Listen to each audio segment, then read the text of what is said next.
কোথায় যাচ্ছ? কোথায়? চুল কাটতে? তাও এত সেজে গুজে চুল কাটতে কে যায় ভাই? মামা সাজের বাহার দেখো। সেজে গুজে কোথায় যাচ্ছিল?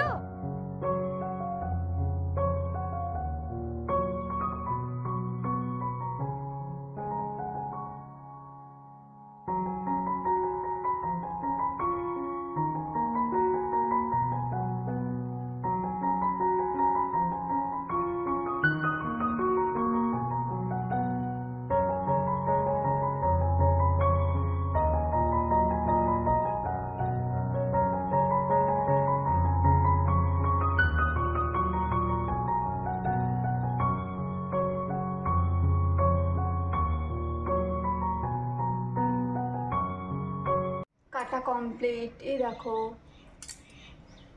কেমন হয়ে গেল। এভরিওয়ান, কেমন আছো সকলে? আই হোপ সবাই ভালো আছো, আর আমিও ভালো আছি তোমাদের ভালোবাসায়, ভগবানের আশীর্বাদে। তো যাই হোক, দেখো একদম ফার্স্ট মর্নিং থেকে ভিডিওটা আমি স্টার্ট করছি। আর আমার আজকে না চা খাওয়া কমপ্লিট হয়ে গেছে।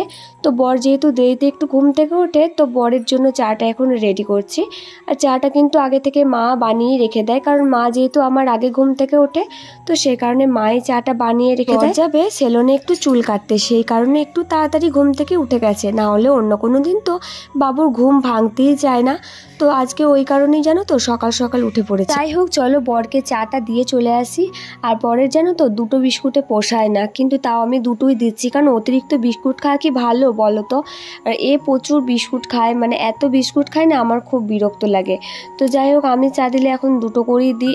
আর এখন ওটা বারবার দিতে দিতে ওরও হ্যাবিটের মধ্যে চলে এসেছে, তা এখন আর সেরকম কিছু বলে না। মানে আগে তো দেখতাম খুব সিনক্রেট করতো, বাট এখন আর নিয়ে নিয়ে হাসি মুখেই খেতে শুরু করে। তো দেখো মুখে এক গাল হাসি, আর টিভি দেখতে দেখতে বাবু এখন খাচ্ছে চা। তো চলো ও চা খেয়ে নিক। আর এইদিকে আমার যেটা কাজ, সবজিগুলো সকালে আমি কাটি। তো সকালে দেখো সবজি যেগুলো রান্না হবে দুপুরে আর কি, সেই সবজিগুলো কেটে নিচ্ছি। আর অনেক সকাল সকালই সমস্ত কিছু কেটে রাখছি, কেন যত বেলা হবে না ভীষণ গরম পড়েছে, এত গরম করবে, তো সেই কারণে তখন আর ইচ্ছে হবে না কাটতে। তো সেই কারণে আমি সকাল সকালই কাটতে শুরু করে দিয়েছি। আর এদিকে বর বলছে দেখো কোন প্যান্টটা পরে যাব, সেলুনে যাচ্ছে। আমি ওকে বলছি তুমি সেলুনে যাচ্ছ না বিয়ে বাড়ি যাচ্ছ, এমন করছো, এটা পরে যাব না ওটা পরে যাব না, মানে যাচ্ছে তো সেলুনে, এমন করছো যেন যাচ্ছ বিয়ে বাড়ি। তো যাই হোক, ওকে ওটা বলছি। আর এদিকে আমি আম কাটছিলাম, আর আমটা মানে এত মিষ্টি ছিল না, তো আমটা আমি খেয়েই নিচ্ছি। আর এদিকে আমি একটা হাসছি কেন বলো তো, কারণ যাই হোক একটা অন্য ব্যাপার হলো, সেই কারণে হাসছিলাম। আজকে আমাদের দুপুরে কি কি রান্না হবে সেটা তোমাদের সঙ্গে শেয়ার করে দিই। আজকে দুপুরে হবে হচ্ছে পটল ভাজা, আলু উচ্ছে ভাজা, হবে হচ্ছে ডিমের কারি, আর ডাল, আর আমের চাটনি, এটা তো লেগেই আছে এখন। তো যাই হোক চলো এবার বরকে একবার দেখায় ওর কি অবস্থা। কোথায় যাচ্ছ? কোথায়? চুল কাটতে? তাও এত সেজে গুজে চুল কাটতে কে যায় ভাই? মামা সাজের বাহার দেখো। চুল কাটতে যাচ্ছে না কি করতে যাচ্ছে ওই জানে। এই এত সেজে গুজে চুল কাটতে যাচ্ছে না, কোথায় যাচ্ছ? চুল কাটতে? দেখি মুখটা। ঠিক আছে যাও চুল কেটে এসো। দেখতেই পেলে বরকে একটু রাগিয়ে দিলাম। ও যাচ্ছে দেখো সেজে গুজে মানে চুল কাটতে। তো আমি সেটাই বলছি এত সাজের কিসের বাহার তোমার, যাচ্ছ তো সেলুনে, তো এত সাজটা কিসের? বলছে কোথায় আমি সেজেছি কোথায় সেজেছি এইসব পড়ছে। তো যাই হোক ও দেখো চুল কাটতে যাচ্ছে। আর কি ভীষণ রোদের জোর, তোমরা ভিডিওতে হয়তো একটু বুঝতে পারছো। দেখো আমি দিনের বেলা ভিডিওটা করছি, যেন মনে হচ্ছে দুপুরবেলা, এত রোদের জোর বাপরে। আচ্ছা তোমাদের ওখানে এখন রোদের জোর কেমন, মানে কত ডিগ্রি টেম্পারেচার যাচ্ছে কমেন্ট করে জানিও তো। আমাদের এখানে তো এখন ওই 42 এরকম হবে টেম্পারেচার আর কি। তো বাড়ছে কমছে প্রতিদিনই, যে একটা না, মাঝখানে কদিন বৃষ্টি হলো আবার যাকে তাই। বড় গালে চুল কাটতে চলো এবার আমার আবার কাজের পালা। আজকে মুড়ি খাবার জন্য সেরকম বিশেষ কিছু বানাবো না, ভীষণ গরম। দেখো পাঁপড় ভাজা করেছে, আর এদিকে রয়েছে দেখো বাদাম ভাজা। তো এই দিয়ে আজকে মুড়িটা খেয়ে নেবো। আমার যদিও মুড়ি খাওয়ার খুব একটা ইচ্ছা নেই, জাস্ট অল্প পরিমাণে নেব, কারণ অল্প কিছু না খেলেও আমার ভালো লাগে না। আর এদিকে গাছের কলা আছে, তো কলাগুলো হালকা হালকা পেকেছে আর একটু একটু কাঁচাও আছে, তো যদি পাকা দু একটা থাকে তার মধ্যে নিয়ে নেব। আর এদিকে দেখো পটল ভাজা মা করছে দেখছি আর কি।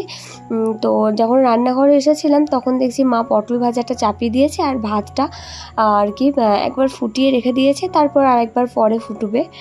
আর এই রান্না করতে করতে বর এখন চলে এসেছে চুল কেটে, আর এই দেখো বর চুল কেটে একদম হাজির। আর এবারে একদম যাবে হচ্ছে স্নান করতে। তো একদম স্নান করতে যাওয়ার আগে আমি বললাম আমি একটা ফেস প্যাক তৈরি করেছি, চলো তুমি একটু মেখে নেবে। তো তারপর ভাবলাম কি যে এখন যদি এই ঘাম অবস্থায় ফেস প্যাকটা মাখে তাহলে তো বিচ্ছিরি হয়ে যাবে। তো বললাম থাক, তোমাকে এখন মাখতে হবে না, আমি আগে মাখি। তো দেখো আমি মাখতে লেগে গেছি ফেস প্যাকটা। তো এই ফেস প্যাকটা কিন্তু দারুণ উপকারী, মানে আমার ভীষণ কাজে লাগে, ভীষণ হেল্পফুল। তো তোমরাও ইউজ করতে পারো। আর এটা একটা ভালো ভিডিও আমি তোমাদের সঙ্গে শেয়ার করব খুব তাড়াতাড়ি। তো খুবই উপকার হয়, মানে গায়ের যে সমস্ত ট্যানগুলো পড়ে না সমস্ত কিছু রিমুভ হয়ে যায়। তো বিশেষ কিছু প্রয়োজন নেই, জাস্ট কয়েকটা উপাদান দিলেই হয়ে যাবে। এর সঙ্গে আমি নেক্সট ভিডিওতে শেয়ার করে দেব। তো যাই হোক, তারপর দেখো কয়েকটা কাচাকাচি ছিল, মানে ওই যে বর এখন সেলন থেকে এলো, তো সেই কারণে জামা প্যান্ট এগুলো একটু কেচে দিচ্ছি, কারণ বাইরে থেকে চুল কেটে এলে না ঘরে আমার ঠিক ভালো লাগে না, আর মানে কারোরই ঠিক পছন্দ না। তো আর এমনিতেও আমার কয়েকটা নাইটি এসব একটু ময়লা টয়লা হয়েছিল, তো সেখানে হালকা টালকা কয়েকটা জিনিস আর কি তো একটু কেচেই দিলাম আমি। তো যেহেতু আমি চান করবো আর ভীষণ গরম করছে আর মুখে ফেস প্যাক লাগিয়ে আছি, তো ভাবলাম কি যে ফ্রি আছি যখন দাও আমি কেচে দিই। মা ওইদিকে রান্না করছে নিচে আর এখানে আমি এইসব করছি। তো যাই হোক, থাকি তো বাড়িতে মাত্র 4টি মানুষ, তো 4টি মানুষ বাড়িতে থাকি, আর কি আর করবো বলো, তো সারাদিন তো আর সেভাবে কিছু সময় কাটে না।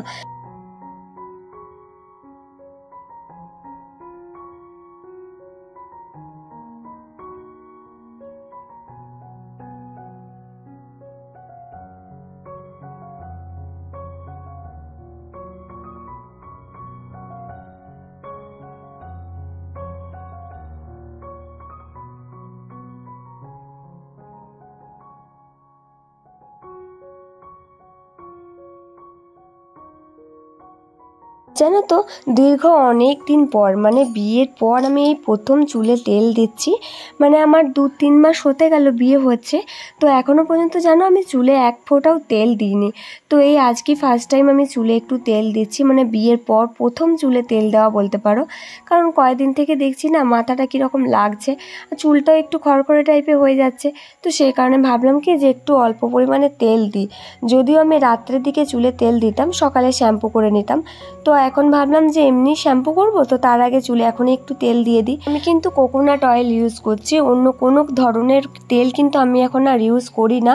কারণ তোমরা অনেকেই জানো আমার হেয়ার ফলের প্রবলেম, তার উপরে আবার ড্যান্ড্রফ, এই দুটো নিয়ে যে কি নাজেহাল অবস্থা।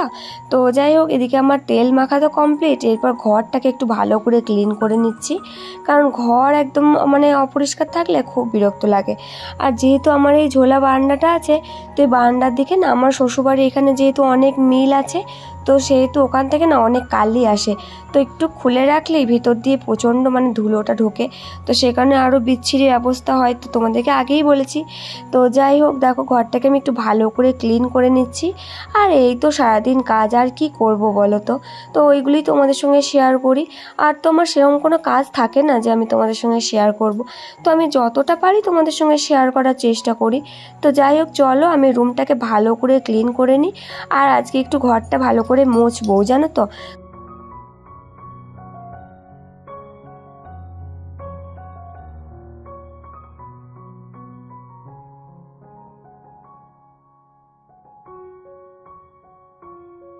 তোমাদের কাছে না আমার একটা কোয়েশ্চেন আছে, তোমরা জানলে প্লিজ কমেন্ট করে জানিও তো। তোমরা এই বক্স খাটের নিচটা কিভাবে পরিষ্কার করো আমাকে একটু জানিও প্লিজ, জানালে আমার অনেকটা হেল্প হয়। আমার না একদমই পরিষ্কার করা যায় না ভেতরটা, কারণ সামনাসামনি যতটা হাত যায় ঠিক ততটাই পরিষ্কার করতে পারি, ভিতরটা না আমি একদম ভালোভাবে পরিষ্কার করতে পারি না। আচ্ছা, এটা কি কোনো রকম কিছু কিনতে পাওয়া যায় যেটা দিয়ে আমি ভালো করে পরিষ্কার করতে পারবো? নামটা জানা থাকলে অবশ্যই কমেন্ট করো তো, আসলে বললে আমার একটু হেল্প হয়, কারণ ভেতরটা এত নোংরা লেগে থাকে না, আমার দেখতে খুব খারাপ লাগে। তো আমি কয়েকদিন থেকেই তোমাদেরকে জানাবো ভাবছিলাম, তো সেভাবে আর জানানো হচ্ছিল না। তো আজকে ভিডিওতে তোমাদেরকে বলেই দিলাম যে ভেতরটা তোমরা কিভাবে পরিষ্কার করো এই বক্স খাটে, জানলে প্লিজ কমেন্ট করে জানাবে।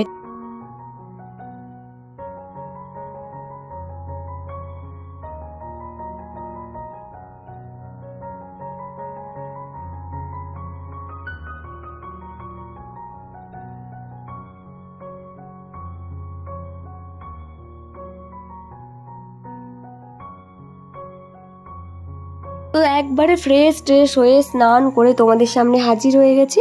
চুলে শ্যাম্পু দিয়েছি, কারণ ওই যে চুলে তেল দিয়েছিলাম, আর চুলে তেল দেওয়ার পর শ্যাম্পু না দিলে তো ব্যাস সারা রাত ঘুমই হবে না। তো যাই হোক, এখন একটু বারান্দাতে আছি, তো এখানে একটু বসবো, চুলটা একটু শুকিয়ে নেব, হালকা হালকা রোদও আছে আর একটু হাওয়াও দিচ্ছে, তো চুলটা একটু শুকিয়ে নিয়ে। আর জানো তো, কাল রাতে না আমার একটা অঘটন ঘটে গেছে জানো, আমার না বাঁ হাতের নখটা না ভেঙে গেছে একটা আঙুলের। তোমরা তো জানো একটা নখ ভেঙে গেলে বাকি নখগুলো রাখতে আমার একদম ভালো লাগে না, তো সেই কারণে দেখো নখগুলো এখন কাটতে বসে পড়েছি। দেখো গাইস, দেখো আমার শখের নখগুলো সব ভেঙে দিতে হচ্ছে। সেদিন রাত্রেবেলায় এই যে নখটা ভেঙে গেছিলো, এই দেখো এটা, তো সেই কারণে সবগুলোই কেটে দিচ্ছি। এই দেখো আমার নখগুলো কত বড় বড় হয়ে গেছিলো। এই দেখো এই নখটা আমার সেই দিন ভেঙে গেল, সেই কারণে এগুলোও কেটে দিচ্ছি, কারণ একটা নখ ভেঙে গেল আর বাকিগুলো থাকলে আমার ঠিক ভালো লাগে না। নখটা বড় করে ছিল বলো, এটা এইটুকু হয়ে গেল। কতদিনের নখ গাইস আমার, ভালো লাগে না মনে হয় আমার। তুমি আমার নখটা ভেঙে দিলে ওই নখটা। তো দোষ আমার বরের, সত্যি আমার বরে জানো আমার নখটা ভেঙে দিয়েছিল, মানে ওকে মারতে গিয়ে আমার নখটা ভেঙে গেছে জানো, তাহলে ওর দোষ দেবো না তো কার দোষ দেবো বলো তো। তো যাই হোক, দেখো আমি এখন নখটা কেটে নিই, আর ভিডিওটা বেশি বড় করছি না, কারণ মনটা খারাপ হয়ে গেল, নখটা কেটে দিচ্ছি সেই কারণে। তো ভিডিওটা আমি এই দুপুর অবধি রাখছি, ভালো লাগলে চ্যানেলটিকে সাবস্ক্রাইব করে দিও, আর তোমাদেরকে যেটা জিজ্ঞেস করলাম সেটা কিন্তু জানাতে একদমই ভুলো না, কারণ জানালে আমার অনেকটা হেল্প হয়। তো যাই হোক, আবার তোমাদের সঙ্গে নতুন কোনো ভিডিও নিয়ে আসবো, কিন্তু অবশ্যই চ্যানেলটিকে সাবস্ক্রাইব করে রাখতে হবে। কাটা কমপ্লিট, এই দেখো কেমন হয়ে গেল। নেল পেস্ট করে নেবো, নেল পেস্টটা নাও তো লাল কালারের।